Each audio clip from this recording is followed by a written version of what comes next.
എല്ലാവർക്കും സ്ഥാനങ്ങളിരിക്കാം. 7-8 വർഷം മുമ്പ് ഒരുമിച്ച് കൂടി വരുവാനും ആരാധിക്കുവാനും ഉള്ള സാഹചര്യങ്ങൾ ഇല്ലാതിരുന്ന ഒരു കാലഘട്ടത്തിന് മധ്യത്തിലേക്കാണ് ദൈവം നമ്മുടെ കാര്യങ്ങളെ ക്രമപ്പെടുത്തിയത്.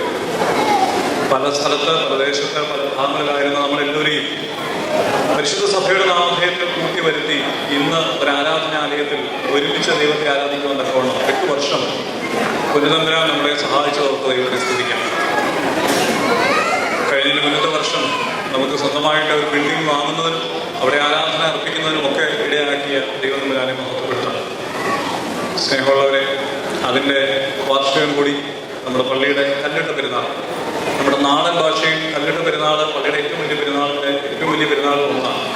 അത് ആഘോഷിക്കാൻ തക്കവണ്ണം ദൈവം നമ്മളെ ഇന്ന് കൂടി വരുത്തുമ്പോൾ ആ ദൈവത്തെ സ്തുതിക്കാൻ മഹത്വപ്പെടുത്താം. അമുഖമായിട്ടും അധികമായിട്ടും ഒന്നും സംസാരിക്കണമെന്നുള്ള പ്രത്യേക നിർദ്ദേശം ഞാൻ തന്നെ എനിക്ക് നൽകിയിട്ടുള്ളതുകൊണ്ട് സാധാരണ പ്രസംഗം നീണ്ടുപോകുന്നത് പോലെ നിങ്ങൾ കൈമുക്കി കാണിക്കേണ്ട എന്നുള്ളതുകൊണ്ടും ഇവിടെ അവസാനിപ്പിക്കുന്നു. ഇപ്പോൾ എല്ലാവരെയും സ്വാഗതം ചെയ്യുവാൻ തക്കവണ്ണം നമ്മുടെ പ്രിയപ്പെട്ട ഓളുകളിലെ ഹൃദയപൂർവ്വം ക്ഷണിക്കുന്നു.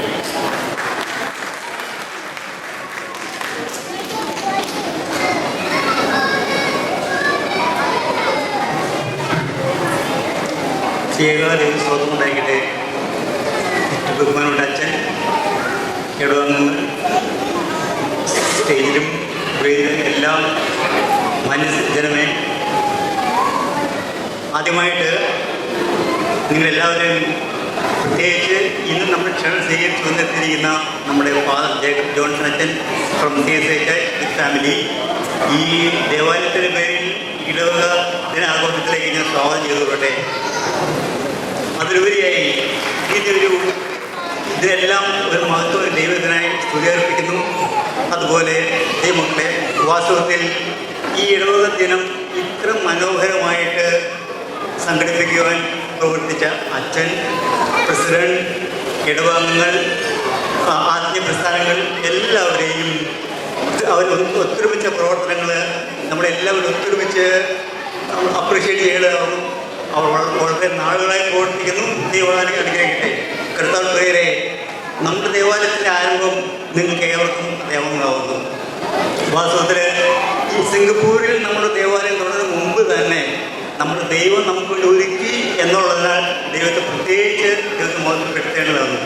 ഒരു സമയത്ത് നമ്മുടെ ദൈവമക്കളോ സഭ മക്കളോ നമുക്ക് ദേവാലയം ഇല്ല എന്നുള്ള രീതിയിൽ വളരെ നാളുകളായി ഞായറാഴ്ച ആരാധനയില്ലാതെ വളരെ വേദനിക്കപ്പെട്ട ദിവസങ്ങൾ നമ്മൾ ഓർക്കുന്നുണ്ടാകാം. തീർച്ചയായിട്ടും വളരെ മുന്നേ ഓർക്കുന്നുണ്ട്. സെങ്കുൾ വന്ന സമയത്ത് വളരെ വർഷങ്ങളായിട്ട് ഞങ്ങൾ ഓർത്തഡോക്സ് പള്ളി പോയിട്ട് സമയത്തൊക്കെ എനിക്കറിയാം നമ്മുടെ ഏറെ സഹോദരങ്ങൾ ഇത് ഞായറാഴ്ച ആരാധന ഇല്ലാതെ, പ്രത്യേകിച്ച് നമുക്ക് ദേവാലയം ഇല്ല അത് കാരണത്താൽ. പക്ഷെ ആ സമയത്ത് ഈ നമ്മുടെ നിസ്സഹായത മനസ്സിലാക്കിക്കൊണ്ട് ദൈവം നമ്മുടെ ചില സഹോദരങ്ങൾ മനസ്സിൽ കിട്ടുകയും ചിന്തയിൽ നിന്നുള്ള ഒരു ആരംഭമാണ് നമ്മുടെ ഇപ്പോഴത്തെ ഈ ദേവാലയം ഉള്ളത്. ദൈവം ഫലമേൽപ്പിച്ച് ആ ദൗത്യം നമ്മുടെ സഹോദരങ്ങൾ വളരെ അർത്ഥത്തോടെ, വളരെ ആത്മാർത്ഥത്തോടെ ഏറ്റെടുത്തും നമ്മുടെ പ്രത്യേകിച്ച് ആത്മീയപിതാക്കന്മാരെ കുര്യാക്കോസ് സജി അച്ഛൻ, റോബിൻ അച്ഛൻ, ഗിരിജൻ എല്ലാവരുടെയും ഒത്തൊരുമിച്ച് ഒറ്റ ടീമായിട്ട് നിന്ന് കൂടുതൽ ഫലമായിട്ടാണ് ഇന്ന് ആയിരിക്കുന്ന ഈ ദേവാലയം നമുക്കുള്ളത്. കഴിഞ്ഞ 1 വർഷമായിട്ട് വാസ്തവത്തിൽ നമ്മുടെ ദേവാലയത്തിൻ്റെ മുഖച്ഛായ മാറുന്ന ഒരു അഭിവൃദ്ധിയാണ് നേടിയിട്ടുള്ളത്. യഥാർത്ഥമായിട്ട് ഈ ഒരു അഭിവൃദ്ധിയിൽ നമ്മുടെ ഇപ്പോഴത്തെ ഇടവകയായ ഗിരിജനെ നമ്മൾ ഏറ്റവും മാനിക്കേണ്ടത് വളരെ ആവശ്യമാണ്. ഈ അഭിവൃദ്ധിയിൽ തീർച്ചയായിട്ടും നമ്മൾ ഒത്തൊരുമിച്ച് പ്രവർത്തിച്ചു. അതുപോലെ തന്നെ ദൈവമക്കളെ ഈ കഴിഞ്ഞ 2 വർഷമായിട്ട് നമ്മൾ ഏറെ പുതിയ പുതിയ പദ്ധതികൾ ആവിഷ്കരിച്ചു, വളരെ ആവിഷ്കരിച്ചിട്ടുണ്ട്. ആദ്യ വളർത്തയ്ക്കായിട്ടും പുതിയ സേവനത്തിനായിട്ടും വളരെ കാര്യങ്ങൾ, അതെല്ലാം ദൈവത്തിൻ്റെ കൃപയെന്ന വണ്ണം വളരെ ഭംഗിയായിട്ടും നടന്നു പോകുന്നത് അതൊരു സന്തോഷമുണ്ട്.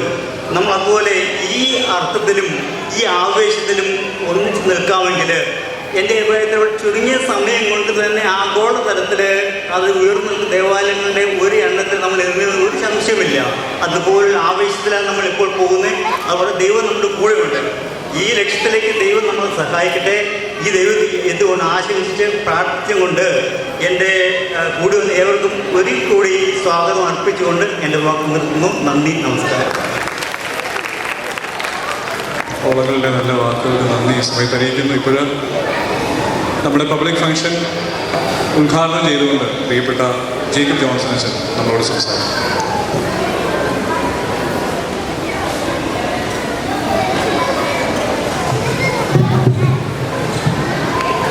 ഏറ്റവും ബഹുമാനപ്പെട്ട അച്ഛൻ, ചെമ്മാച്ചൻ, പോവങ്ങൾ, പ്രിയപ്പെട്ടവരെ, വേദിയിൽ സദസ്സിൽ ഇരിക്കുന്ന എല്ലാവർക്കും എൻ്റെ സ്നേഹവന്ദനം. കഴിഞ്ഞ 8 വർഷക്കാലം ദൈവം അതിശയമായി നടത്തിയ വിധങ്ങളെ ഓർക്കുവാൻ, ഇതിലുപരിയായ ഒരു സഭയായി ഈ ദേശത്ത് നിലനിൽക്കുവാനും ലഭിക്കുന്ന അവസരത്തെ ഓർത്ത് ഞാൻ ദൈവത്തെ സ്തുതിക്കുന്നു.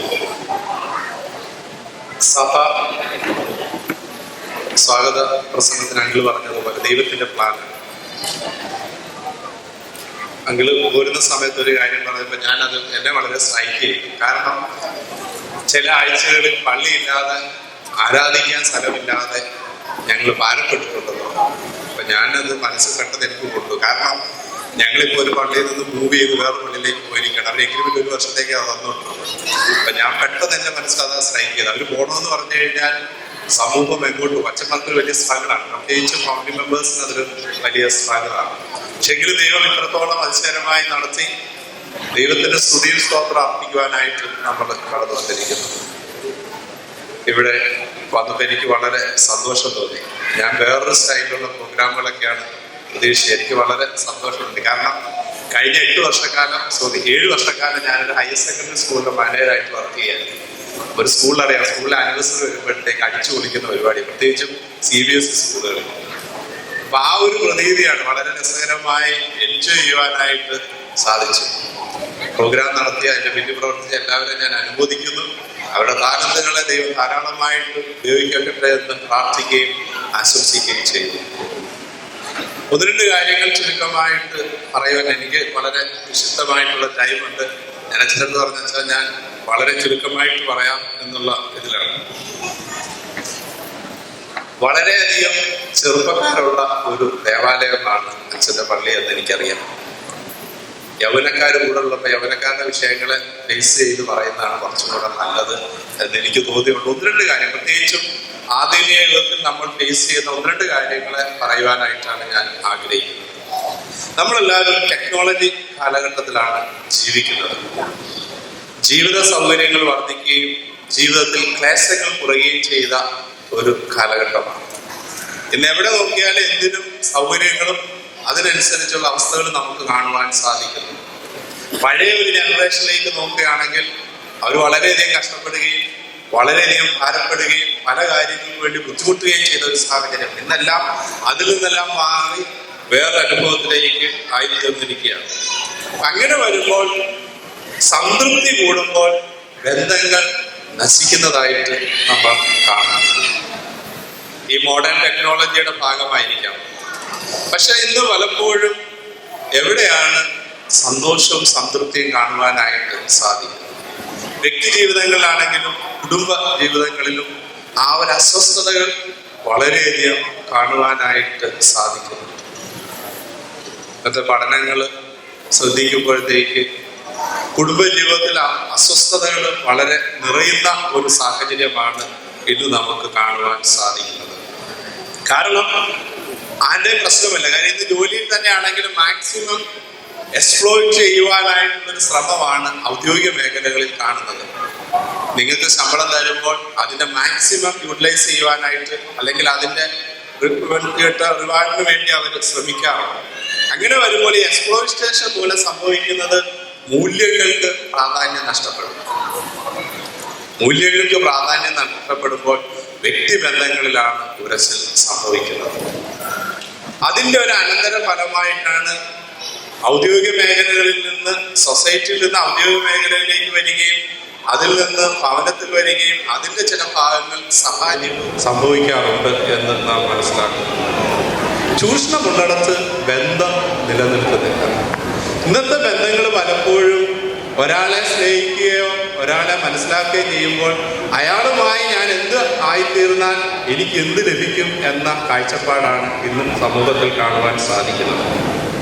എന്നാൽ റിലേഷൻഷിപ്പ് നല്ല രീതിയിൽ മുമ്പോട്ട് കൊണ്ടുപോകാനായിട്ട് നമുക്ക് സാധിക്കും.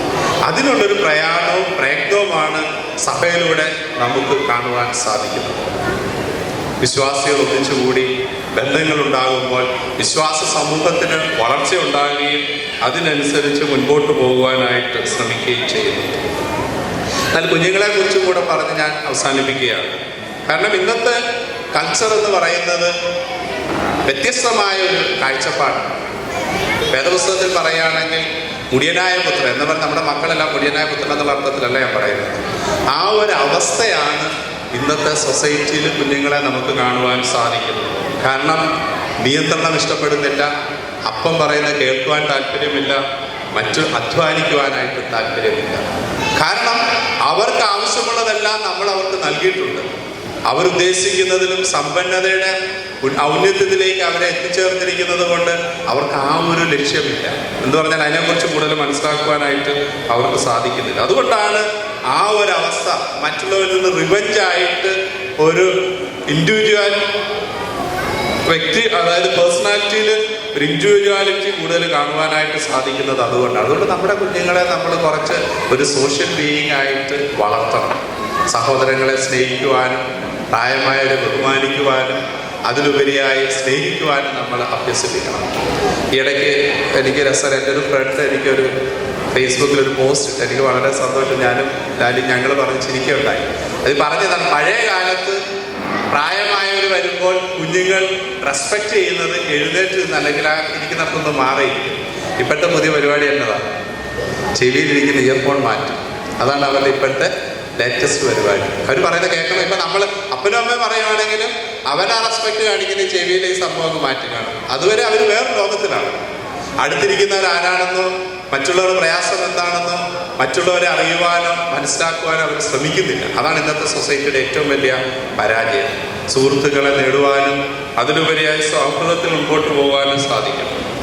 അപ്പോൾ ഇന്ന് അല്ലേ നമ്മുടെ എല്ലാ മേഖലയിലും സ്പീഡ് കൂടുവാനായിട്ടുള്ളൊരു ശ്രമമാണ്. ഇൻ്റർനെറ്റിലാണെങ്കിലും എത്രയും സ്പീഡ് കൂടാമോ അത്രയും താല്പര്യമാണ്. കാര്യം പെട്ടെന്ന് കാര്യങ്ങൾ മനസ്സിലാക്കാനുള്ള ഒരു ശ്രമമുണ്ട്. എന്നാൽ അതിൽ നിന്ന് വ്യത്യസ്തമായിട്ട് നമുക്ക് വേണ്ടുന്നത് കൂടുതൽ ദൈവത്തെ അറിയുവാനും അധ്വാനിക്കുവാനുമുള്ള ഒരു മനസ്സാണ് നമുക്ക് ആവശ്യം. അതിൻ്റെ അനന്തര ഫലമാണ് ഇവിടെ കാണുവാൻ സാധിച്ചത്. അതുകൊണ്ട് ഞാൻ ഈ ഭാഗം നിങ്ങളോട് ഷെയർ ചെയ്യുന്നത്.